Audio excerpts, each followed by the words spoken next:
Je m'appelle Yannick Scali, j'ai une entreprise qui fait de la taille et soins aux arbres et une activité de pastoralisme, donc l'entretien et le débroussaillage de parcelles uniquement avec des animaux.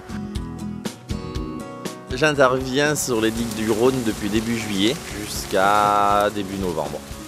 On aura débroussaillé à peu près entre 30 à 50 hectares. L'objectif était de pouvoir ouvrir les chemins et ouvrir aussi des milieux ronciers de manière à pouvoir avoir une meilleure circulation sur cette bande. Allez, on pousse!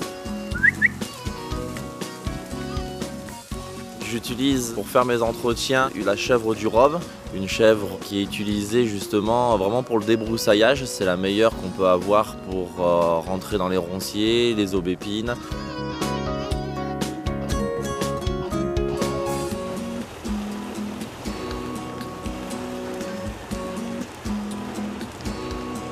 On commence à rentrer de plus en plus dans un cycle où on s'aperçoit que c'est pas bien de faire tout le temps avec des machines parce que le passage des machines tue énormément la vie qui peut y vivre dans ces herbes.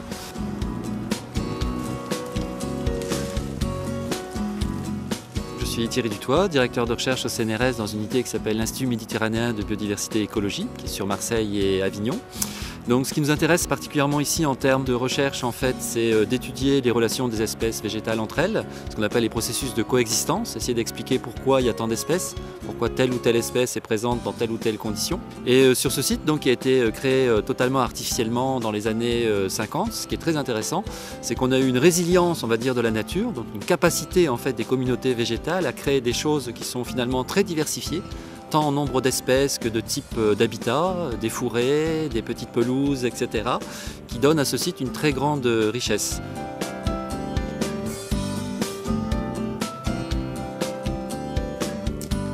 Le projet ici est d'une part de mieux comprendre en fait comment s'organisent ces communautés végétales à travers notamment l'action de l'éco-pastoralisme qui devrait nous permettre en fait d'entretenir cette hétérogénéité, d'entretenir ces différents faciès de végétation qui sont eux-mêmes garants quelque part d'une grande richesse de plantes mais aussi d'insectes et en même temps d'actions qui seraient favorables au maintien quand même de ces digues, un des premiers objectifs donc de gestion de la Compagnie nationale du Rhône.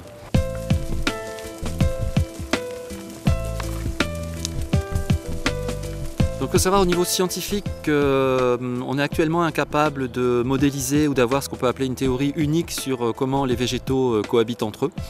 Et on est incapable de prédire, même sur 1 mètre carré, ce que sera la richesse de la végétation et son organisation d'ici 1 mois ou 1 an. C'est extrêmement compliqué. La plupart des expérimentations sont réalisées in situ, l'étude du débroussaillage seul, avec des enclos pour l'interdire au pâturage. Bien, sur ce site, on voit très bien déjà l'action du pâturage des chèvres. À ma droite, vous avez un site qui a été débroussaillé et qui a ensuite été protégé de l'action de ce troupeau. Donc on constate une très forte reprise de la végétation et que finalement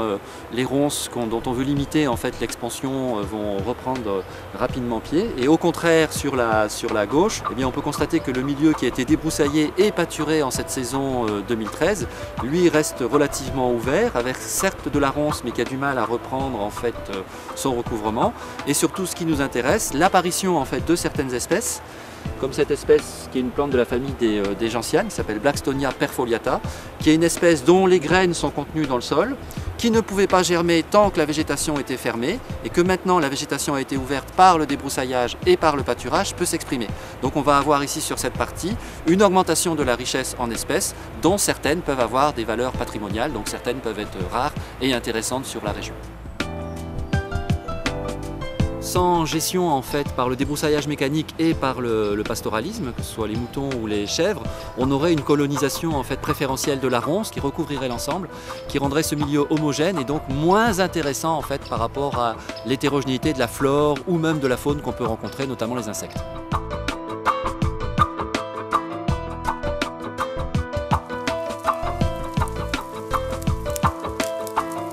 Donc par ma nouvelle activité, ça a permis de pouvoir relancer un nouveau mode économique qui permet de remettre en activité des zones où on avait abandonné l'agriculture et donc voilà, de ramener ma campagne en ville.